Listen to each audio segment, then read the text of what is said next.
Hello, so this quick video is prompted by Charlie West, who's asked me, hi, are we allowed to use highlighters in the exam? Because I advise you to in this video, AQA Paper 2, Question 2, English Language, and indeed many of my other videos, I advise you to highlight the keywords in the question using highlighters. An invigilator once told us that we're not. So I'm surprised by that, and I've asked Charlie West to go to his school's exam officer and clarify that.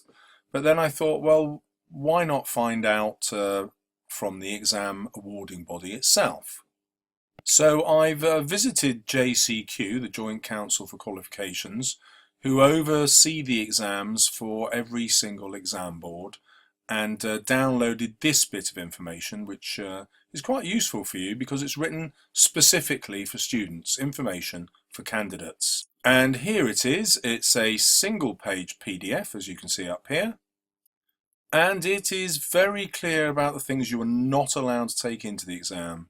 So no notes, nothing web enabled or technological, no smartwatch. Many of you have got Apple Watches now, you can't use that. You can take in a pencil case, but it must be see-through, and there isn't any prohibition on the kind of pencils or pens that you can have in there. There is a requirement that you should only write in black and white. Sorry, not in black and white. Obviously you don't want to write in white, it wouldn't be visible. So it says you must write clearly and in black ink. That's the only requirement about what you write in. Coloured pencils or inks may only be used for diagrams, maps and charts. Well, that's only in your answer. It's not how you treat the question paper, unless the instructions printed on the front of the question paper state otherwise. Can you use highlighters? Well, let's look at an exam question and see. So here's a typical exam paper. This time it's paper 1, and here are your instructions. Use black ink or black ballpoint pen, so no reference to highlighters there. Again, this is all about what you do on the answer page. Do not write outside the box. Do all the rough work in this book.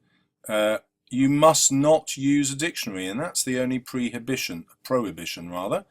So you can use highlighters. There is absolutely nothing to stop you. Why should you use highlighters? Well, it really helps you focus in on the keywords in the question, and that forces you to answer the question.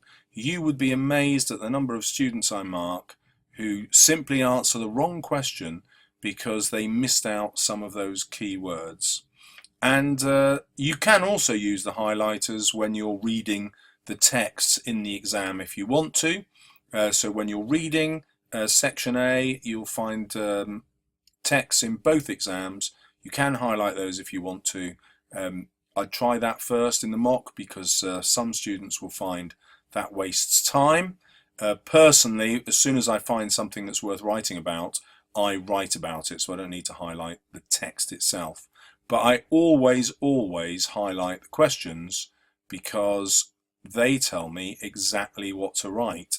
In question 1, for example, it's very easy, that's already highlighted for me, but I need to write about the weather in Cornwall and not just Cornwall. And you'd be surprised how many students would just write about something about Cornwall. There'll be lots about Cornwall in those lines, but very little of it will be about the weather. So the highlighter is an essential piece of equipment. Take more than one in the exam because they often run out. And by the way, this skill of highlighting the keywords in the question will serve you in every single GCSE subject that you do. So number 1 top tip, take your highlighters in. If you'd like more videos, don't forget to subscribe.